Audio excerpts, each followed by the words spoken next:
Welcome back to the Mind and Money podcast. I'm Val, a financial planner. And I'm Sherry, a financial coach. And today we're just going to hit each other up with some random questions because my husband doesn't like to play this game. Sometimes I just come up with these random thoughts and it's kind of like this or that. My husband sort of plays along, but I can tell he doesn't really want to. And I feel like Val would be more interested in playing along with this game. I also like playing this game with kids when we're driving somewhere with my son and his friends, just to get a little insight into what their brains are thinking. It's so interesting how unique our brains are and how we think about things so differently and how we can have opposite answers and both clearly think, no, obviously this is the answer that is quote unquote right. And even though these questions don't have any right or wrong answers. Okay. And how our experiences in life shape that. So, okay, go ahead. If you had to choose teleportation or time travel with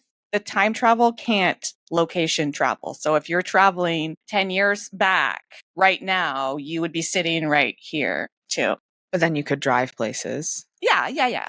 But the magic just isn't location specific because Jason tried to do that. Jason tried to I would choose time travel, but then I would just time travel from here today to there or yesterday. I'm like, no, that's both together. Yeah. I think I would do time travel to spend more time with people that I wish I could have. And then also to experience what different eras were like before and after certain things. Teleportation would be sweet though too, because you could go different places right now and just be like, oh, I'm cold. I want to go here. Oh, I want this food. I want to go there. Oh, there's something here. I want to go help them with this. And travel time. I do wish I had my own driver, current state. You're like the Lincoln lawyer, but like the Lincoln financial planner. You're just working away and somebody's driving you around. Yeah, but I don't want a self-driving car. I don't trust those them. Are a little freaky. Yeah. So the universe gave me a solution and I was like, nah. So is your final answer time travel? Yeah. I'm teleportation 100%. And when you said that, I'm like, oh yeah, spend time with loved ones. I feel like a bit of an asshole that I'm going to immediately go teleportation. But for me, who loves being here, if you didn't listen to the last episode, depending on what order we put them in, like Val and I have been at our cottage this week. It's just nice to be here. I love being here, but I also love being at home. And I would probably most days go home, spend some time with my hubby, sleep in our bed, and then come here in the morning. And before or after you brush your teeth? I don't know. Before. Maybe. Yeah, I would. Random question. But yeah, teleportation. And then, I hate the travel part of travel. I get really stressed and anxious thinking about, okay, we have to be at the airport based on this time to make sure we've got time. And it just, so then my shoulders are up around my neck and then if it's a long plane ride, that's also not fun. So yeah, teleportation. Okay. So if you had to live in one season perpetually, I think that's the word. Fall. I actually said this to Jason the other day. I'm like, is there a place in the world where every night it gets down to 15 degrees and every day it's 25? Because that's where I want to live. Cool overnight. You can open up the windows. You don't need AC, but not cool enough that you need heat. Yeah, fall. I think I do love those transitionary ones, like spring and fall. Spring is just really wet. So I think I would also lean towards fall. I love the leaves turning. I love how it feels cozier. I do love summer though too, but to perpetually be in it. Yeah. I'm a sweaty Betty, so. It's just so hot. And every winter I complain about how cold it is. And then every summer I complain about how hot it is. So fall would be ideal. And then fall's also, you kind of get some of those days where they are warmer and you get those days where there are cooler. So it's kind of, you get some variety. It's just not as extreme as the Four Seasons variety. Would you quote Hannah Montana on this and say you get the best of both worlds? Fun fact. We have a Christmas ornament that plays that little blurb from a song. Whoa. Because every year I get Christmas ornaments for the hubby and the kiddo and representative of a little piece of them. And if there's something specific to that year or the upcoming year. Wow. So we've got some Twilight ornaments. We've got Barbie. We've got Pooh Bear. We've got a variety. Yeah. Jason's got barbecue, golf things. He likes National Lampoon's Christmas Holiday. So there's at least a couple of those ornaments. So do you have the moose glasses that he drinks out of? I have one of those. Yeah. And there's extra bonus points if they play songs. Next level. Or just like blurbs from the movies. Okay, you're up. If you had the ability to time travel right now, where is the first period of time that you would go? The 2008 financial crisis. No. And I'd say invest. Asterisk. You can't specifically do things for your financial gain with your new ability to time travel. I say this as a joke. On the business side, I would have gone back to, what is it, to 2020, 2021 and worn a shirt that said, go lock in your mortgage rate. I would totally go back and make more noise about that. Again, that's just that's hindsight. So you would go back and benefit others financially. Yes, 100%. I was quiet about mortgages. I was like, yeah, it's a great rate. Let's do this. Let's refinance. This makes the most sense. But I wasn't like, hey, everyone, you should look at these rates. These don't come around a lot. On a personal level, I would go back to a time when my sisters and I all lived in the same house. So we're saying like high school, but then also after college. But we had the emotional awareness to not hate each other, to live together again. Interesting. I don't know what specific year I would go back to, but I would go back to a time before I got fired. And it would be so interesting to go back with the knowledge that it was coming, and also with the knowledge of like where I am now, to know where I'm at career wise, and have the realization of, oh, you know what, you can have something. And for me too, it's like, if I went back further, I could start my business as a side hustle, build plans to leave, but then at in the same aspect, I'm like, but that check that went right into my RRSP. Yes. That was my severance, was kind of really nice too. But then but if I went back to like just a little bit before I got fired, but also I wouldn't know that, I wouldn't have so long to wait before I got it. Who you were back then and how you've changed and evolved in your awareness. You had to go through that journey to like be that person too. It's like if I met Sherry 6 months before she got fired, do you think we'd be friends? We wouldn't have met. But like, were you coming to work with me? Because that's the only way I would have met you. Because I worked so much, and I wore how much I worked as a badge of honor, and had competitions with a peer about who was working the most hours. For fun, we're like, yeah, I'm working this Saturday and Sunday, so I'm getting at least 16 hours of overtime. So I'm going to pull ahead of you for overtime hours year to date. It sounds insane now that I think about it. Okay. Oh, I had a good yes or no. Damn. Oh, yeah, it's back. It'll be very applicable to what I just did there. If you could switch your brain, everything else the same, but you could be neurotypical / type A / whatever you want to call it, would you do it? Yes or no? I don't know. Not part-time. Full-time. Possible to have everything still be the same. In this hypothetical situation, it is, Sherry. That hurts my brain. Like if they created a zap that zapped you into having a neurotypical brain and it didn't hurt you. So I'm still creative. I can still have ideas and come up with creative solutions for things for my clients and their money and for myself. But it might be a little different because you're not. I don't know. I'm a no. I'm leaning towards a no, because even though you said everything's the same except that, I'm just like, but it can't. Everything's the same in terms of like your memory and those things, but right, your functioning and your processing is different. Well, I think that it would have some amazing aspects, like to not have 72 conversations with myself when I lay my head down on the pillow at night.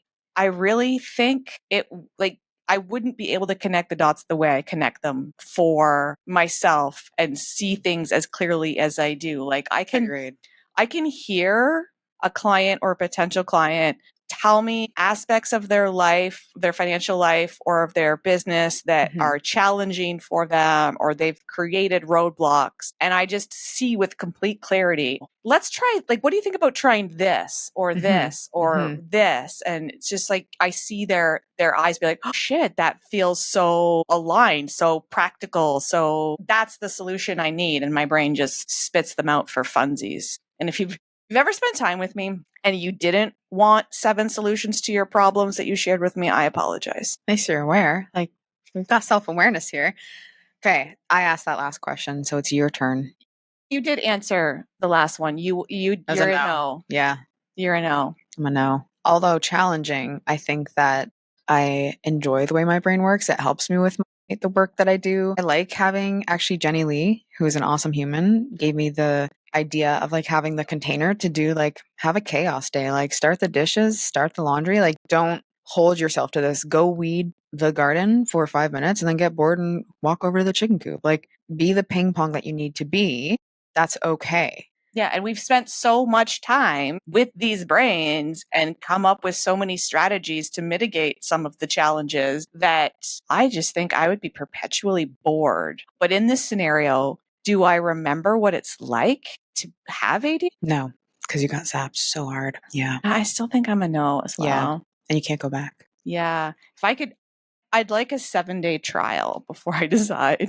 Okay, my turn again. So you talked about how Haley wants to get tattoos. If you could get a tattoo and if you, whatever, like I know you can get tattoo removal, but if you were like, don't love this anymore, and you could just snap your fingers and it would disappear off your body, what is the, like, have they shared any ideas with you that you've been like, that one's the most likely that I would get? Or is there something that you would want to get? And where? It's the idea standpoint. It's just like, hey, mom, would you ever consider getting the same tattoo as me? And I was like, tattoos, no. And also, I think part of the conversation too is that there was nothing that I was committed enough to get it on my body. I wonder where that line is, where if my sister was like, hey, you want to get this frog or like this toad with a cowboy hat on its head as a sister tattoo, I'd be like, yeah, I do. Yeah, I do. Like, where does that line go of like just internally? Because I'm like, it's a temporary body. I loved it at the time because I think, people are like, well, what if it loses its meaning or what's its meaning? Or what if you're not friends anymore? Or what if you break up? Blah, blah, blah. And like, yes, I agree. Don't get someone's name on your neck. And if you do, then also kudos. That's your vibe. I wouldn't. But if I got something and I loved it at the time, I connect to that piece. But the interesting piece in your brain, you're like, I'd have to love it enough to put it on my body forever. And part of it might be that I have tattoos and I'm like, well, and part of it for me too is I fucking hate needles. Needles. See, but yeah, but. And I know it's not the same as a needle, but it's like acupuncture but a million fucking times. Yeah, but then just get a little cute little heart. A heart mole. Those are in right now. A little butt heart mole. But also, if I'm going to get a tattoo, if I'm going to go through the pain and discomfort of getting a tattoo, I don't want it to be somewhere that nobody sees. Oh, you want to be like, I am a tatty baddie. I don't want to get it on my forehead, but somewhere that somebody would see. You want to be like paying for something and be like, oh, my wrist slipped up. Do you like my tattoo? Do you like what I did here? Or like somewhere, like if I'm wearing a tank top, like on the back of my shoulder, or somewhere where some people will see it. Yeah. Okay. My turn.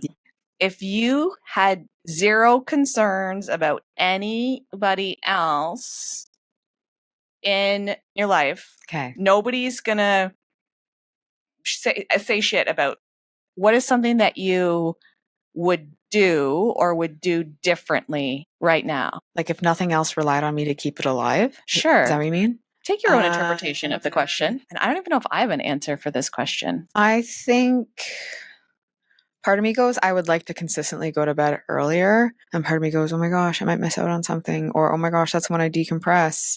And part of me goes, I would like to sleep in later. And part of me goes, I would like to wake up earlier. Oh, we're complicated creatures. Yeah. And it's funny that I asked this question and I have no real answer for it because I feel like I already do that. And maybe this makes me sound like a really big jerk. But I think every year I just lean a little more into like, what do I want my life to look like? What do I want my weeks to look like? What do I want my days to look like? And how can I get there? Comes from a beautiful combination of where your life is at, where your commitments are at, how comfortable you've gotten with saying no and listening to yourself, and your career. Like it all blends together into the ability and the awareness to ask those things. Well, and also the privilege, right? Because I know that a lot of the things I do, I am able to do because of the situation I am and because of the privileges that I have. Like I am an empty nester. I have a husband that's supportive of my work. Financially, we're in a good spot because we bought our house at a really affordable price because of the timeline. And there's a lot of things that really fell into place. Like, yes, I got fired, but that came with the severance that allowed me to put a good chunk into my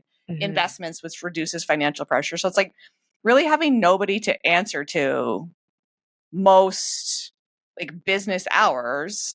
It allows me to have a lot of flexibility. And I block out time in my calendar so that I'm only seeing clients 3 days a week. And yeah, it's just, it does come with a lot of privileges, and a lot of those privileges are a result of self-employment, but being able to be self-employed is a result of lots of other financial things in the past as well. So like in a bit more depth, you have spoke about how like you and Jason work on equaling the playing field, like feeling like you're both equally contributing. What is one thing that is currently on your plate that if you could take it off and A, someone else did it, B, it didn't need to get done, something like you could just be like, that's gone. What is it? Work, business, or you can do one for each, like, sorry, personal, business. Cleaning the cottage. I've talked about how we have somebody who cleans at home, and we rent our cottage out, not a lot, but some weekends, some weeks. And because I have the flexible schedule and because I'm the one that spends the most time here, that then falls to me. And I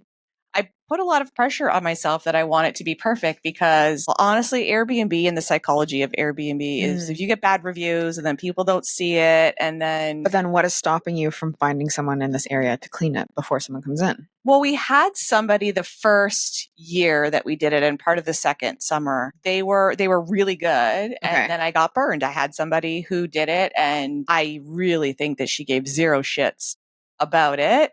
And it just like, I also hate having to fire somebody. Interesting. Because I don't know.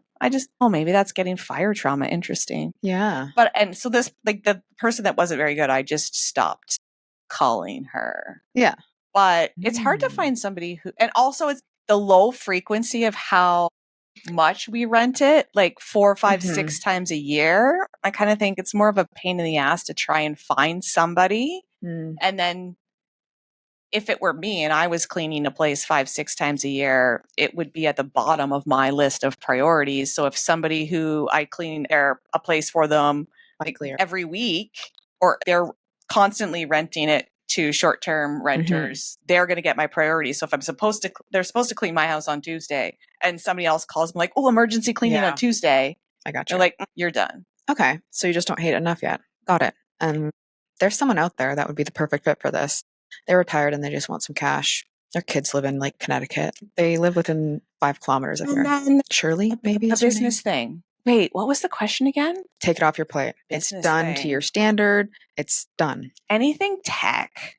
I get into it and then I end up enjoying it. And then it's just new tech setup, like setting up my email marketing software and setting up my scheduling. What's the word when things talk to one another?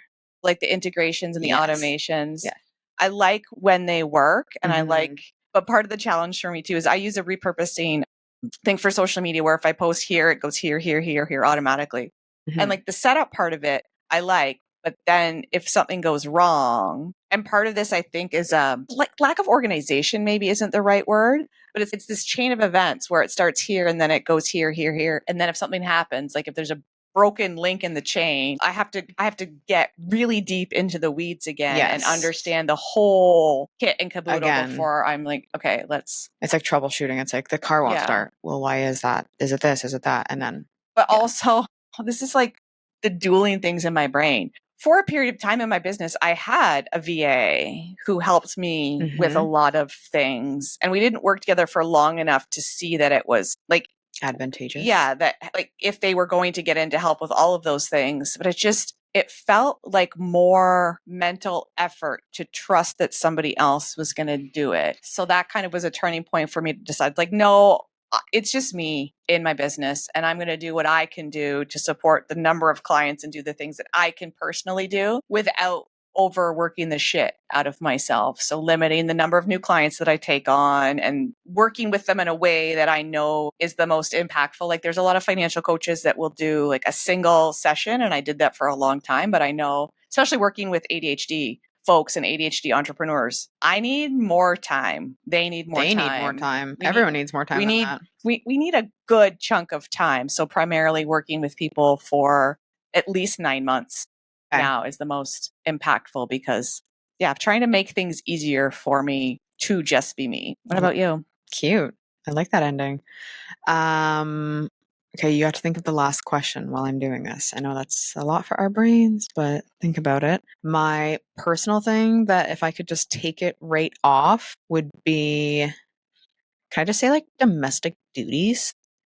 Dishes, grocery shopping, although I get that like that's pretty minimal now. Like say like dishes and laundry, and even then it's not that bad, but I enjoy like a tidy space. I do like when we come here and I feel like we can both live comfortably collegey. I know I'm gonna do those dishes, but like we're both okay with them sitting there. It's not like one of us is like when dishes. I'm here by myself, I'll say I come on a Sunday night. Sometimes it's like Wednesday or Thursday where I'm like, oh, I should probably do a dish. But I appreciate you because you shared that with me early on when we started hanging out, and I was like, okay, good. Like I can match that energy. But there's something about in my own house, because I think it's about there's more than just me. So then if I stay what's the word? Repetitive with it, then it's not such a big thing. It's not like there's, oh my gosh, so many dishes from 3 people here over the weekend. It's like, But are 3 people equally doing the dishes? More now, but still definitely more on my plate.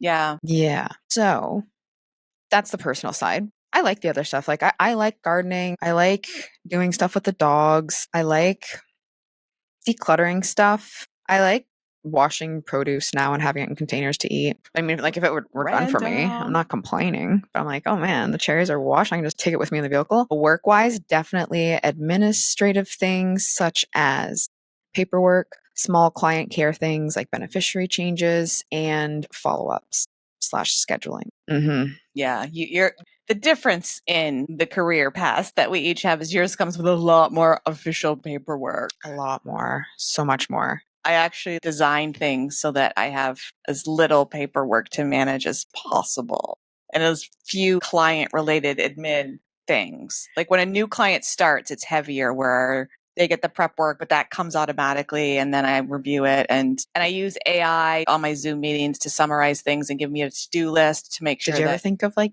getting into the life coaching and being like, create the life you live, the life you love? I just think this is going to be a tangent. It's like the coaching industry as a whole is crazy. Is kind of a dumpster fire because there is no regulation and no requirements. And we could actually do a whole episode on that. There are certifications up to the fucking wazoo. And specifically, you can call yourself a financial coach with zero education, zero training. And yes, there are people that are self-taught and have learned a lot and they're competent in that role despite not having any type of education or certification around it. But there's so many people who are just like fly by the night, swoop in, say they're going to promise you all of the things. And it's just like, but there's also a lot of coaches that promise coaches how to coach them into being a 6-figure business. But it like,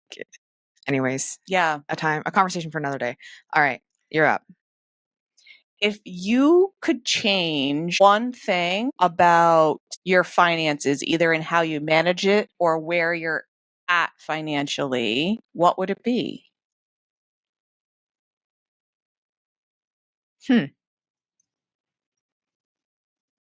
Long dramatic pause. Yeah. And win the lottery is not an option. No. Like more in a specific account, less of managing this or that. I think it would maybe be like my TFSA being maxed out if I was going to give it something maxed out and not needed for anything short term. I like that. Right? Because like I could max it out and fill it with dollars that I have that have a job, but they have a job, and yes, I could put them in there and put them in high interest, but the job is coming up and then I would feel like I falsified filling it. I gotcha. Yeah. Yeah. So I think having it maxed out and being like, yep, I'm not touching that for decades in a perfect world. Yep. Airbnb property would be cool too, like something waterfront. So like real estate wise, it would be cool to have something else. You also share the we totally need to talk about real estate as an investment. And I thought that I wanted to be a real estate mogul. We're going to have all the rental properties. And then the experience of having this and doing short-term rentals in a very limited basis let me know that is not for me.